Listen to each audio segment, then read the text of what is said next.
You might think that a company that names its cars after different sized sheets of paper lacks a bit of imagination. Take a look at the new Audi A3, which is remarkably similar to the previous car, and you may start to agree. But just because Audi is playing safe with the styling, that doesn't mean its latest three-door hatch isn't an innovative machine.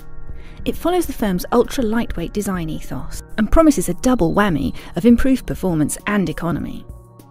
That's pretty much the pitch of its arch rival, the BMW 1 Series. So this A3 is going to have to be something really special if it wants to steal sales from its fellow German. Prices start at just over £19,000 for a rather basic SE spec 1.4 version. If you want the range-topping 1.8 TFSI in S-Line spec, expect to pay more than £26,000. But if you look carefully, you'll notice the chubbier Audi grille, framed by LED daytime running lights, and the sharp creases along the sides of the car that run from the headlights to the tail lights. These give it a more macho, chiseled look. Okay, so it may not look that different on the outside, but it's the things you can't see on the new A3 that are really important. Around 80 kilograms has been shaved off the weight of this car by swapping steel for aluminium at the front end and by cutting the weight of other components under the skin.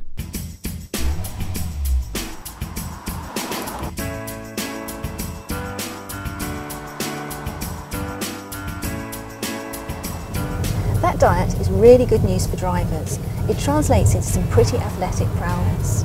The 1.8 TFSI, the car we're driving, dispenses with the 0 to 60 dash in just over 7 seconds.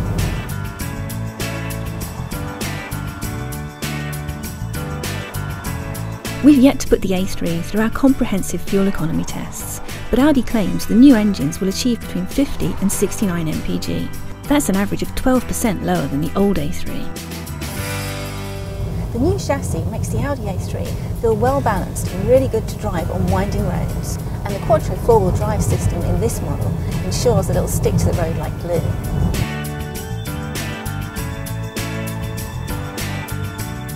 Two gearboxes are offered, a 6-speed manual and a 7-speed S-tronic. Later in 2012, Audi will introduce an eco-friendly 1.6 diesel.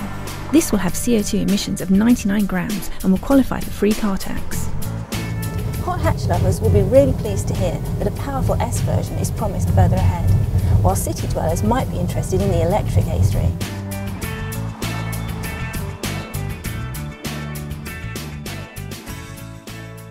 The A3's cabin is up to Audi's usual impeccable standards. There's a lot of soft-touch plastics, a good-feeling steering wheel, and these air vents that seem to have been borrowed from the Audi TT. Opt for MMI Touch and you can write the address you want to get to onto the screen one letter at a time. The sat-nav should then recognise the word and set your course. If this seems too much work, you can just choose a system with voice control. With a larger wheelbase than before, this A3 gives front and back seat passengers a bit more headroom. Boot space increases too, from 350 to 365 litres. That's enough for 2 reasonably sized suitcases.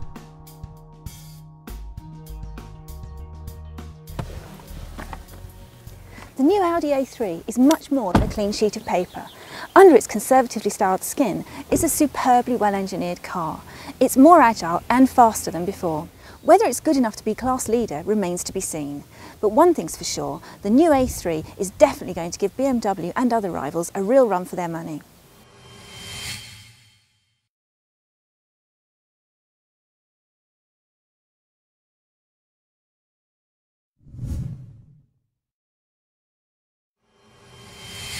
This is the Which 1-minute review of the Ford Kuga, a small 4x4 that competes with the likes of the Nissan Qashqai and Volkswagen Tiguan. If the Kuga looks like a pumped up Ford Focus, that's basically because it is. Many parts are the same under the skin, including the engines, but that's no bad thing, as it means affordable running costs and servicing. The Kuga's quite stiffly sprung, but the ride doesn't crash through potholes and over speed humps, and there's very little body roll when cornering. The steering is light, but it offers plenty of feedback through the wheel, and the brakes performed excellently in our tests.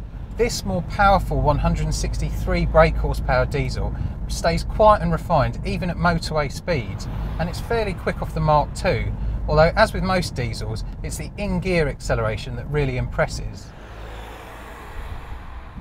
To watch the full video for the Ford Kuga and read reviews for hundreds of other cars, go to which.co.uk/cars.